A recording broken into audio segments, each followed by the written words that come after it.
Earnings season continues, and today we are focusing on ASML that reported before the market open. We can see investors and analysts did like what they heard, up 5%, although bear in mind this company has suffered down 23% over the last year and currently trades not far off its 52-week low. So we're going to understand what has happened in their earnings that investors like. We're going to discuss our updated valuation based on the revised numbers, and we're just going to talk about the quality of this company. Now, first things first, we can see there was a surge in orders which did relate to some of the increase in the share price we have seen, and this is despite the fears we have heard over the last week now about DeepSeek going to be affecting companies in the semiconductor space, Nvidia, AMD, as well as many others. So this is good news in terms of chip demand. It is continuing, which will help other companies in this sector, but for ASML specifically, their Q4 net bookings did come in at just over 7 billion, and to put that in context, that is up 169% just from the previous quarter in 2024. So this does show us there is strong demand for ASML's chips, which we have been discussing over the last few months, and actually the low-cost approach to DeepSeek is a positive for ASML. We're going to hear from the CEO a few quotes that he has mentioned, and ASML was also one of those companies that did have a bit of a sell-off like others after we did see the R1 model come out, and in fact, as we have mentioned in a previous episode, it is the #1 most downloaded app on the App Store. So let's take a look at how the numbers were actually. Net sales 9.26 billion, that is a lot better than the analyst expectation of 9.07, and their net profit, the bottom line, 2.69 above 2.64 billion. So very positive. It was a double beat on both of those fronts. As we said, bookings itself up 169% from the 2.63 billion they reported in Q3. And we also noticed for the full year of 2025, management have said they are sticking to the previous guidance where they see between 30 to 35 billion. You can already tell this is a high quality company. Just look at the back order they currently have at the end of 2024. It does sit now at 36 billion. A few other points that we do want to highlight today, notably the effect of the R1 model, and the CEO, while he has specifically declined to comment on DeepSeek's R1, he does believe that this shows no sign of a slowdown in the overall AI-focused chip market, and he has said a lower cost of AI could mean more applications. What does more applications mean? Well, ultimately more demand over time, and he ultimately sees this as a strong opportunity for more chips to be demanded. Overall, we would say very positive for ASML. As we've shown before, they're up 570% over the last 10 years, so they have massively outperformed the S&P, and we also see both a double buy from Seeking Alpha as well as Wall Street. Now, very quickly, through their own investor presentation released this morning, they have highlighted here their top line, 28.3 billion for 2024, as well as the bottom line net income, 7.6 billion. And one thing we thought would be very interesting to highlight, not only do we see a large increase in their net system sales from the previous quarter, 5.9 to 7.1 billion, but actually the makeup of this revenue, what you can see in the previous quarter, 47% from China, 15% from Taiwan. We actually see in this quarter a lot less from China at 27% and a lot less from Taiwan at the 10% point. So just some things to bear in mind. We always have to be aware that there are geopolitical issues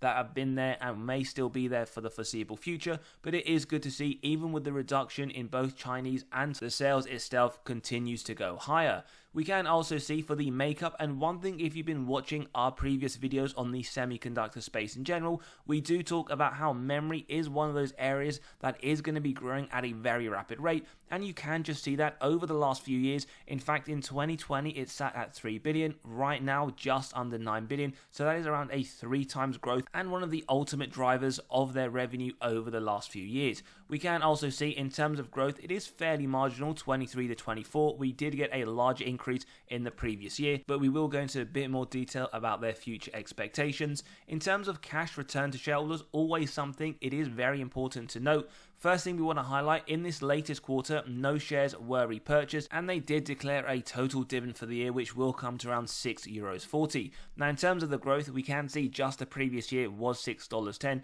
but notably, this is a company that has historically grown the dividend at a rapid rate, something we will come to show you. And for those that want to see the makeup actually the majority of the money that the company has spent has been in share buybacks, pretty much a consistent theme over the last 10 years. This is positive, especially when you do couple it with the dividend that they pay out. May not be a very high yield, sitting just below 1%, but they do and have historically increased it at a very favorable rate. And for those that want to note, the next quarter they are anticipating 7.5 to 8 billion, and for the full year 30 to 35. As we just saw though, for this total year of FY24, they did report 28.3 billion.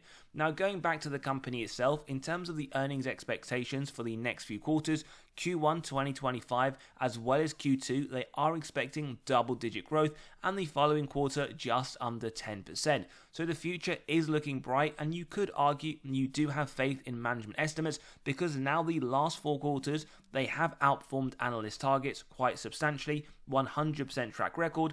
And if we look to December 2025's full year earnings per share estimate, well, the forward P does then translate to 28.3. However, what we will point out, the valuation does get a D- because 28.29 is still above the sector median, meaning you are paying a premium right now. Although one could argue high quality company like ASML does deserve that, something we will come on to later, but it is very nice to see they are trading significantly lower than their 5-year, which has historically been at just under 40. In terms of their growth at a B-, well, year on year, negative 2%, that is both lower than the sector as well as their 5-year average. Moving forwards, around 13%, nice to note above the sector comparable, but it is marginally lower than the 5-year average. And we can in fact see here, earnings per share, 17% expected growth over the next 3 to 5 years, slightly above the 15% of the comparable, but we do notice that is lower than their 5-year average of 22.4. They get an A+ on profitability, 51% gross margin, pretty much in line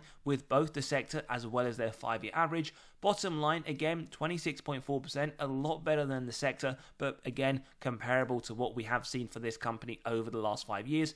One thing we do like, and the reason why they get the A+, they generate a lot of cash from operations, 5.4 billion, significantly higher than the 96 million of the sector, but we should inform you this is lower than the 7.4 billion of their average. Now, what are the institutions doing? We can see ownership sits at 26%. Actually, over the last year, they've sold around 8.2 billion worth of shares. In the same time frame, they have only bought marginally more, so you could say they are on the fence, but we do want to note over the last 2 quarters in 2024, institutions have been selling a lot more than they have been buying. The point here is though to always do your own due diligence and never copy what the institutions do.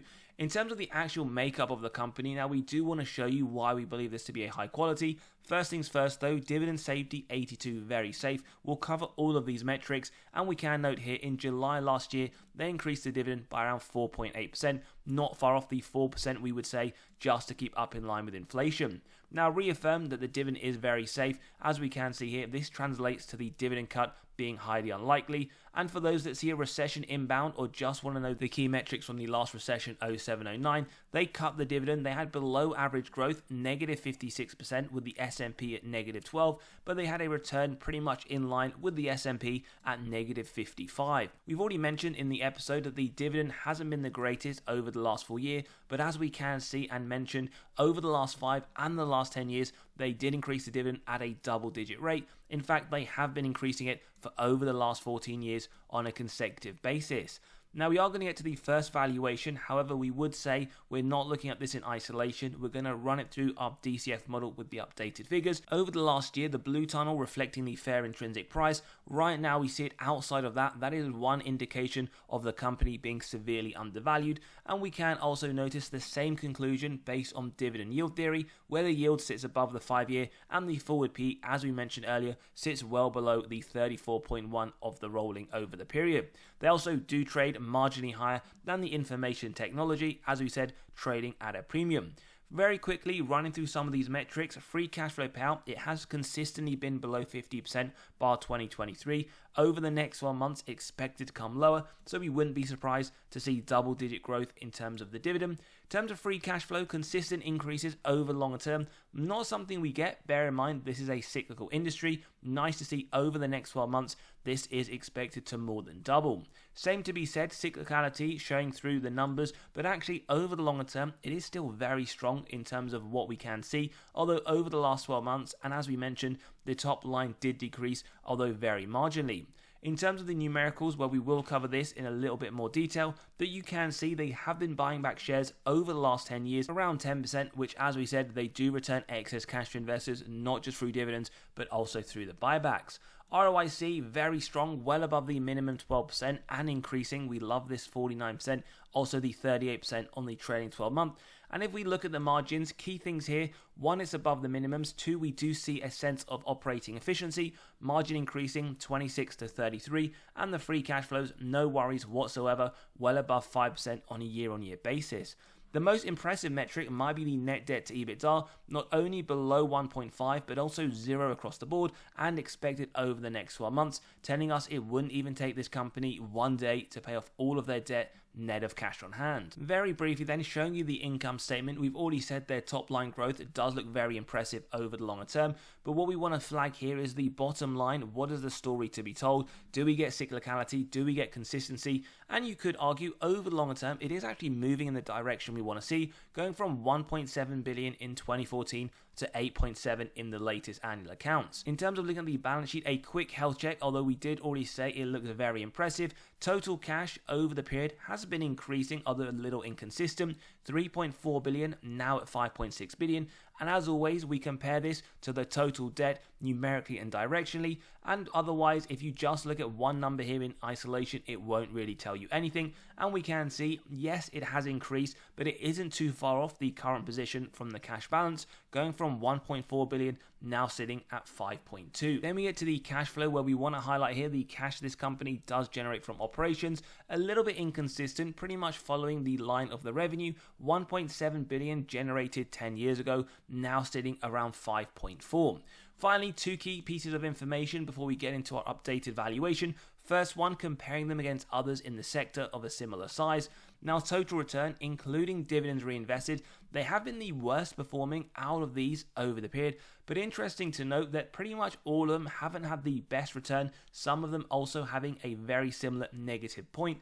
And over the last 5 years, we can see a lot better, pretty much the same thing to say across the whole industry. And over the last 10 years, we've already mentioned ASML has outperformed the S&P, the same thing to be said for every single other company, and we can pretty much highlight that here again, although over the last year, it has underperformed. Over both the last 5 as well as the last 10 years, massive outperformance. Now, before we jump into the valuation, just to let you know, we have released our latest free weekly article. We drop one every single Monday morning where we cover severely undervalued stocks as well as what's gone in the market over the last few days. So click below, you can sign up, read straight away, where you'll be able to gain access to 46 undervalued stocks for the month of January. We're releasing the February copy over the next few days. Lots of information, the upside that Wall Street themselves see over the next year. And you can grab a recently released copy of 43 stocks that Wall Street themselves believe have the most upside in the S&P right now. So click below, you can sign up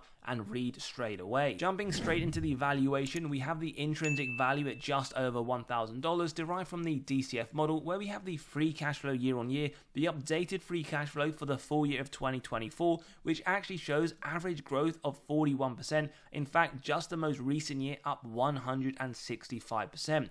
So we have 3 different growth rates here, a low, medium and high. We've gone for the middle at 14% with a discount rate. We then get that intrinsic value of $1,032. Bear in mind though, you can grab a copy of this model by clicking on the pinned comment below, running through your own numbers, whether it's for ASML or any others. But full transparency, for those that believe 12% is to be a little bit more reasonable, $897, indicating 25% upside, and for those that are a lot more bullish at the 16% point, $1,186, that is 65% upside.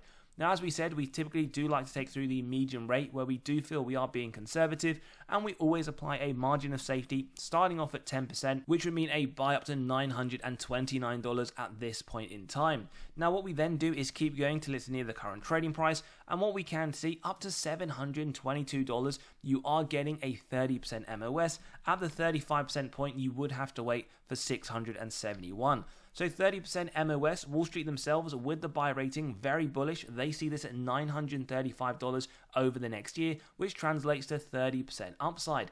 As always though, give us your thoughts. Is this one you're adding? Maybe it's one you're waiting to come further lower, or in fact doesn't fit your overall portfolio, or you just want to have a semiconductor ETF, SMH, SOXQ, or many others. Don't forget to give us your thoughts, grab those spreadsheets, come and join us in the Patreon where we do cover our weekly buys and sells. We have in fact been buying over the last few days, and as always, have a great day. We'll see you all on the next one.